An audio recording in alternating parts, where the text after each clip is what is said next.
नमस्कार दोस्तों, आज मैं आप सभी को एक और सत्य घटना के बारे में बताने जा रहा हूँ। मेरे मित्र के पिता लाल सिंह बैंक में एक कर्मचारी थे। वे भूत प्रेत जैसी आत्माओं का बहुत मजाक उड़ाते थे। वह कहते थे कि शैतानी शक्तियाँ जैसी कोई चीज़ नहीं होती, और चाहे रात हो या दिन हो, जंगल हो या शमशान हो, वो जानबूझकर ऐसी जगहों पर अक्सर घूमने जाया करते थे और बोलते थे, देखो अगर कोई आत्मा होती तो मुझे परेशान ज़रूर करती। चाहे साधु हो या मौलवी, वो उन सभी लोगों का बहुत मजाक उड़ाते थे। उनकी किस्मत अच्छी थी कि आज तक उन्हें कुछ भी नहीं हुआ था। परंतु एक दिन ये बात बदल गई। एक दिन वो दोपहर के समय अकेले बैंक जा रहे थे। तभी उनको एक चौराहे पर नींबू, पेड़ा, फूल और लाल कपड़ा रखा हुआ दिखाई दिया। उसके चारों ओर एक हल्दी का घेरा बना हुआ था। वह सोच में पड़ गए कि दोपहर में यहाँ सब यह सामान किसने चढ़ाया है। पर अपनी आदत की वजह से वह मस्ती के मूड में आए। साइकिल से नीचे उतरे और हल्दी से बने हुए घेरे के अंदर नींबू, लाल कपड़ा और मिठाई तीनों को उठा लिया। उन्होंने इस सामान को अपने झोले में रखा, साइकिल पर बैठे और हंसते हुए बैंक की ओर चल दिए। बैंक पहुंचकर वह अपना काम करने में व्यस्त हो गए।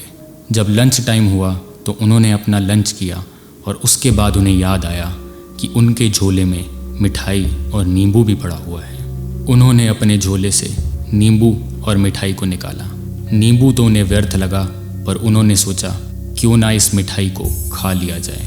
उन्होंने बहुत ही स्वाद लेकर उस मिठाई को खाया और उसके बाद उस लाल कपड़े से अपना मुंह पोंछकर उसे कूड़ेदान में फेंक दिया। फिलहाल तो उन्हें कुछ नहीं हुआ, पर जैसे जैसे रात ढलने लगी उन्हें अपनी तबीयत थोड़ी खराब लगने लगी।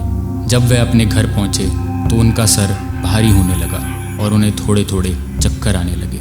वो अपने बिस्तर में लेटकर सोने की कोशिश करने लगे। जब रात के 12 बजे तो उनके कमरे से कुछ अजीब आवाज़ें आने लगी। वे कभी ज़ोर ज़ोर से हंसते तो कभी ज़ोर ज़ोर से रोते। कभी कभी तो वो अपने कपड़े भी फाड़ देते। उस दिन के बाद उनकी ये हरकतें थोड़ी सी और बदतर होने लगी। वह बैठे बैठे कभी भी अपने कपड़े फाड़ना शुरू हो जाते थे। कभी चाकू लेकर जगह जगह अपने जिस्म पर काटना शुरू हो जाते थे।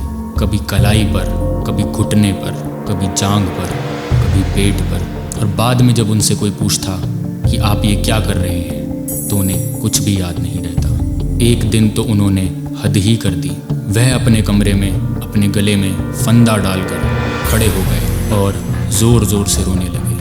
तभी उनकी पत्नी ने आकर उन्हें रोका और उनसे पूछा कि ये अब क्या कर रहे हैं। हमेशा की तरह उन्हें कुछ भी याद नहीं था। उन्हें ये नहीं याद था कि किस तरीके से ये फंदा उनके गले में आया और वो कैसे ये सब हरकतें करने लगे। जब हालात इतने बुरे होने लगे तो उनकी पत्नी को और भी ज़्यादा चिंता होने लगी। वह उन्हें कई डॉक्टरों के पास लेकर गए, पर किसी भी डॉक्टर को समझ नहीं आया कि उनके साथ यह क्या हो रहा है। तभी पड़ोस में एक व्यक्ति ने उन्हें बोला कि डॉक्टरों से इसका इलाज संभव नहीं, इन्हें किसी मौलवी को दिखाइए। काफ़ी ढूंढने के बाद जब उनकी पत्नी को एक अघोरी बाबा का पता चला तो वह अपने पति को उनके पास लेकर गई। जैसे ही अघोरी बाबा ने उन्हें देखा, उन्हें तुरंत सारी बात समझ में आ गई। उन्होंने बताया कि उनके पति ने ज़रूर चौराहे पर पड़े हुए एक टोटके के साथ छेड़खानी की है। उन्होंने यह भी बताया कि इस तरह के टोटके ज़्यादातर आत्माओं को कैद करने के लिए किए जाते हैं। ऐसी बुरी आत्माओं को जिनका कैद होना ही ज़्यादा अच्छा है। पर इन्होंने ज़रूर उस घेरे के साथ छेड़खानी कर कुछ ऐसा काम किया है जिससे वह आत्मा आज़ाद हो गई है और इन्हें परेशान करने लगी है। यह सुनकर उनकी पत्नी ज़ोर ज़ोर से रोने लगी। उन्होंने बोला, अघोरी बाबा इसका उपाय बताइए। अघोरी बाबा ने बोला, जिस तरीके से पहले घेरा बनाकर उस आत्मा को कैद किया गया था, हमें दोबारा से वैसा ही घेरा बनाकर उसे कैद करने की ज़रूरत है। उनकी पत्नी ने पूछा, इसके लिए मुझे क्या सामान लाना होगा? तो बाबा ने जवाब दिया, जाओ बेटी, नींबू, 1.25 किलो मिठाई, 1.25 मीटर लाल कपड़ा और कुछ हल्दी लेकर आओ। जब वह यह सब सामान लेकर आई तो बाबा ने उन्हें पूरी विधि बताई। उसके बाद उनकी पत्नी ने एक चौराहे पर जाकर हल्दी से एक घेरा बनाया और सभी सामान को उस घेरे में वैसे ही रख दिया जैसे अघोरी बाबा ने उन्हें बताया था। जैसे ही उनकी पत्नी ने यह टोटका वापस किया, उनके पति की तबीयत धीरे धीरे ठीक होने लगी। जब वह पूरी तरह से ठीक हो गए तो उन्हें पिछले कुछ दिनों पर बीती हुई एक भी बात याद नहीं थी।